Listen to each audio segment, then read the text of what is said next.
नमस्कार मित्रों, मैं हूं डॉक्टर हरिनिवास। चैनल है संस्कृत साहित्य एवं संस्कृति। इस समय आप सुन रहे हैं आज के दिन के हिसाब से भक्तों की कथाएं। रामचरितमानस के अनुसार दूसरी भक्ति चल रही है, दूसरी रति मम कथा प्रसंगा।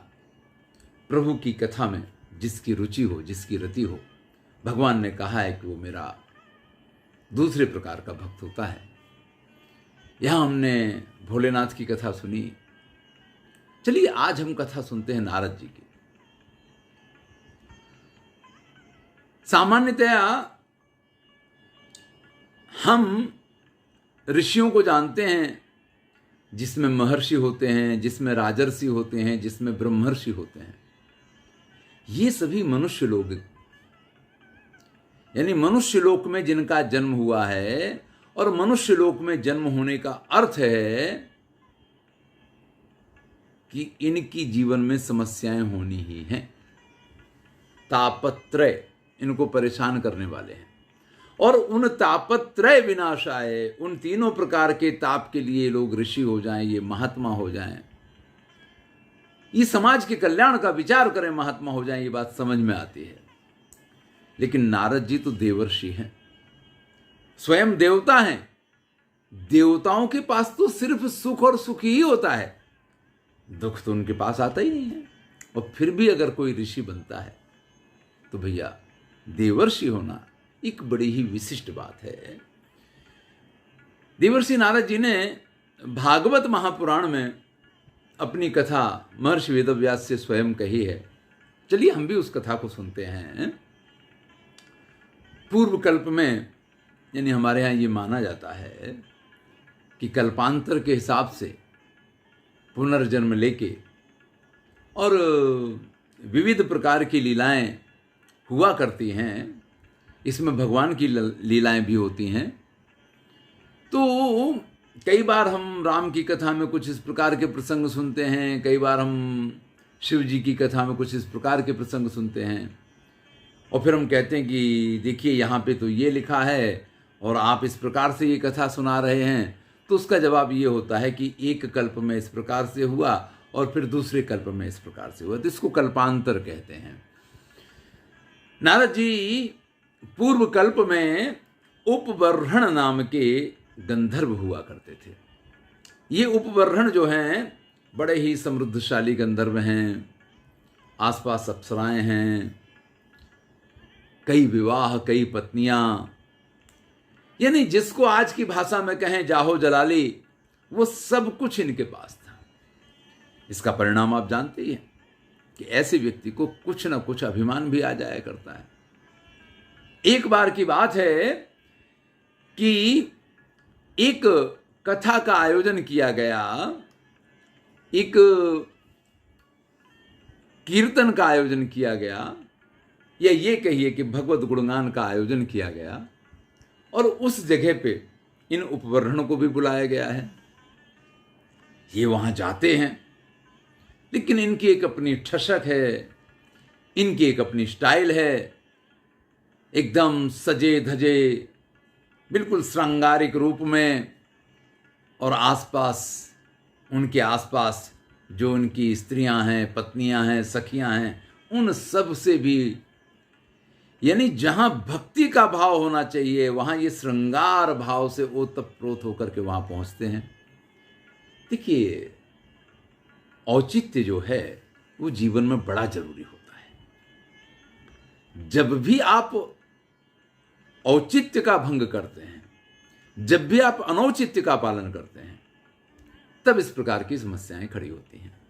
अगर आप भगवान की कथा में जा रहे हैं ना, तो फिर आपका स्वरूप भक्त जैसा होना चाहिए, नहीं कि ईश्वरीय, या जिसको आप कहते हैं कि अपना वर्चस्व दिखाने वाला, अपनी समृद्धि दिखाने वाला, अपनी शक्तियों का प्रदर्शन करने वाला। इस प्रकार का स्वरूप नहीं होना चाहिए।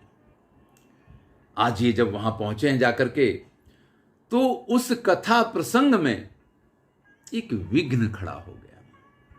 क्योंकि अगर ऐसे लोग कोई आते हैं ना, किसी कथा प्रसंग में, किसी कीर्तन में, किसी भगवत भक्ति के कार्यक्रम में, कि जिनको देख करके लोगों का ध्यान उनके प्रति ही आकृष्ट हो जाए, तो आप समझ लीजिए कि वहां जो प्रसंग चल रहा है वो प्रसंग जो है कहीं ना कहीं प्रभावित होता है।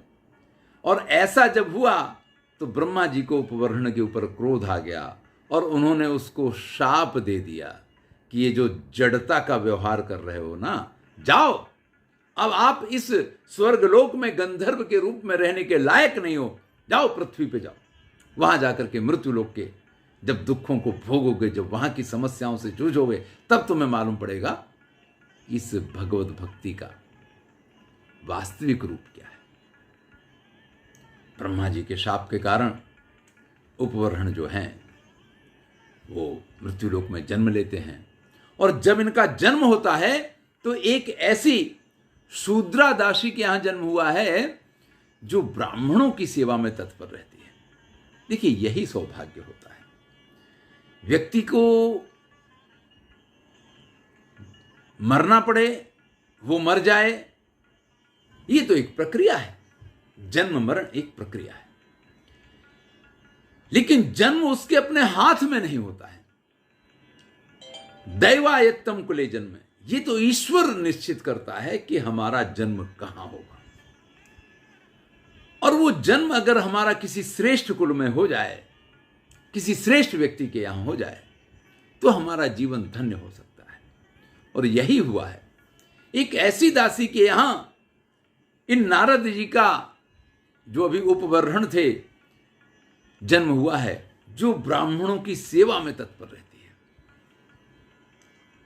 बालक 5 वर्ष का हो गया, क्योंकि पूर्व जन्म में अगर आप श्रेष्ठ रहे हैं तो उसके संस्कार आपके साथ जाते हैं। आपने देखा होगा कि कुछ बालक जन्मजात ही बड़े होशियार होते हैं और कुछ बड़े होने के बाद भी होशियार नहीं हो पाते हैं। कुछ को पढ़ना हो तो पढ़ते चले जाते हैं, फटाफट पास होते चले जाते हैं, और कुछ के पीछे माँ बाप जो भी कहो कि लकड़ी डंडा लेके पड़े रहते हैं, लेकिन फिर भी वो नहीं पढ़ते हैं। ये सर्व पूर्व जन्म के संस्कारों का इन पे असर होता है, उसका ये परिणाम होता है। ये बालक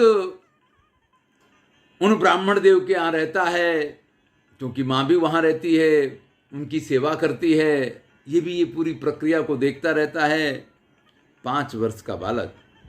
एक दिन की बात है कि उस गांव में कुछ साधु महात्मा, योगी, संत, सन्यासियों का जो झुंड है, भाई पहले यात्रा वगैरह के लिए समूह में निकला करते थे और पैदल ही यात्रा हुआ करती थी। आज की तरह तो तरह तरह के वाहन थे नहीं कि एक वाहन में यहां से बैठे वहां चले गए। तो पैदल यात्रा हमेशा समूह में करने में आनंद आता है। आज भी जो पैदल यात्राएं होती हैं लोग समूह में करते हैं।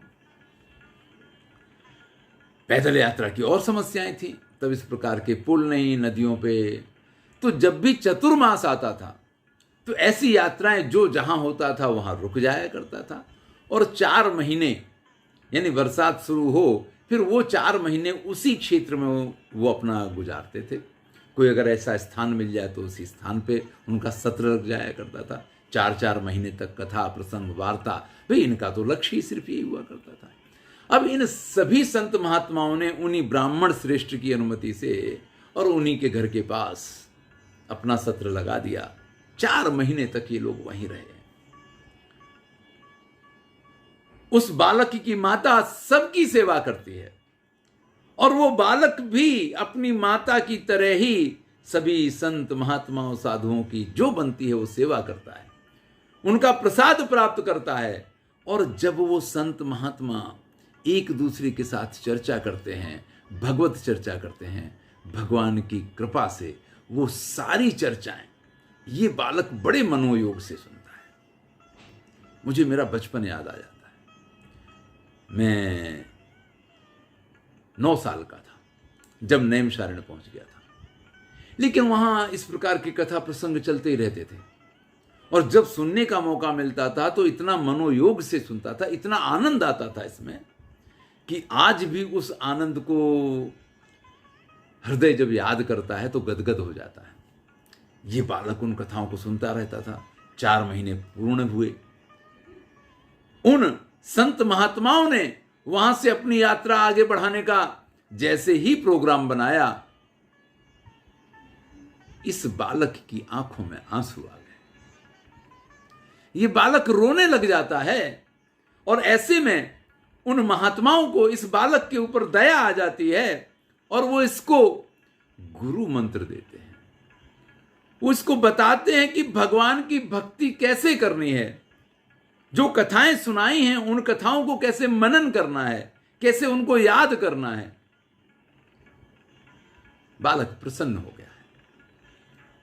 सभी संत महात्मा वहां से चले गए। अचानक एक दुर्घटना हो गई।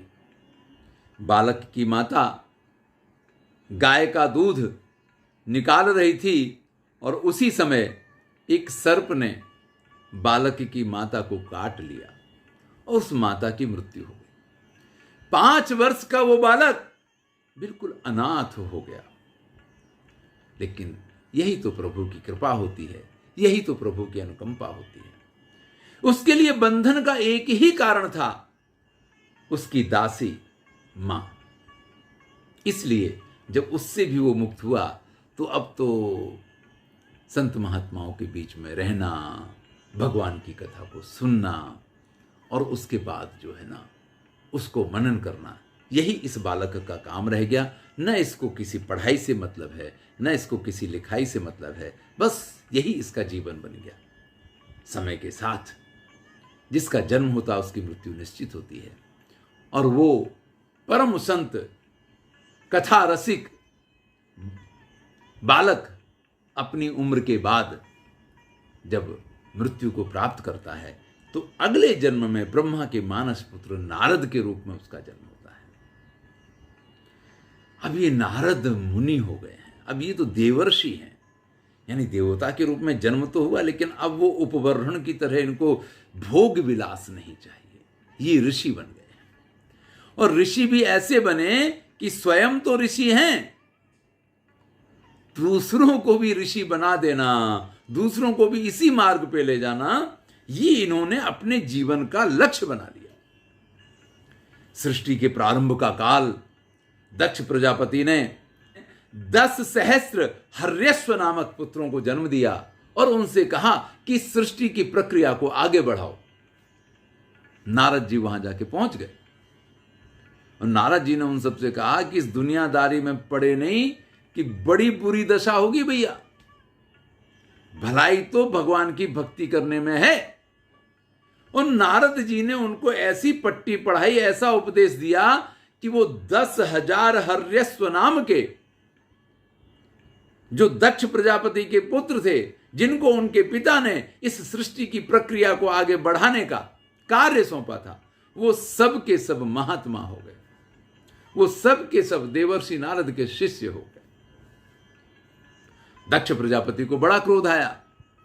उन्होंने फिर से 10,000 पुत्रों को जन्म दिया और शबलाश्व नामक दूसरे 10,000 पुत्र उत्पन्न किए और उनको आज्ञा दी कि जाओ तुम इस संसार में सृष्टि की प्रक्रिया को आगे बढ़ाओ। नारद जी फिर पहुंच गए जाके।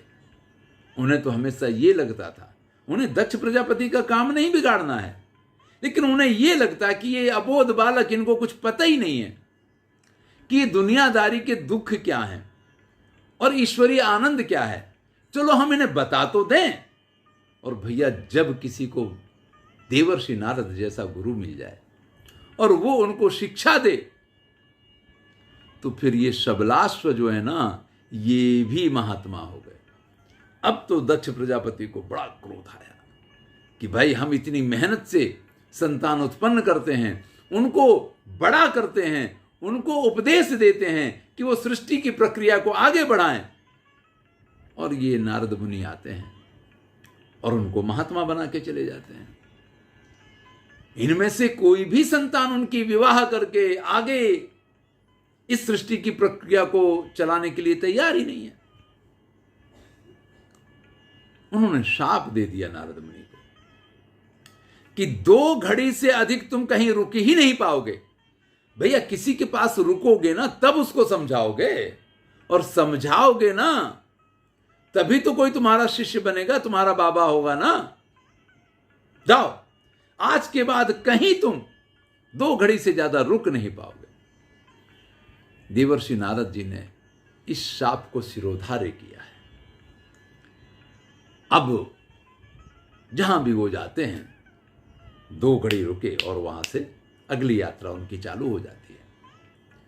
हिरण्यकश्यपु, पत्नी गर्भवती है उसकी, वो तपस्या करने गया है शक्तियां प्राप्त करने के लिए, और देवर्षि नारद जी उसकी पत्नी को, जिसके गर्भ में प्रहलाद नाम का पुत्र है, ऐसा ज्ञान दे देते हैं, ऐसी प्रभु की कथा सुना देते हैं कि वो प्रहलाद परम भक्त के रूप में जन्म लेता है।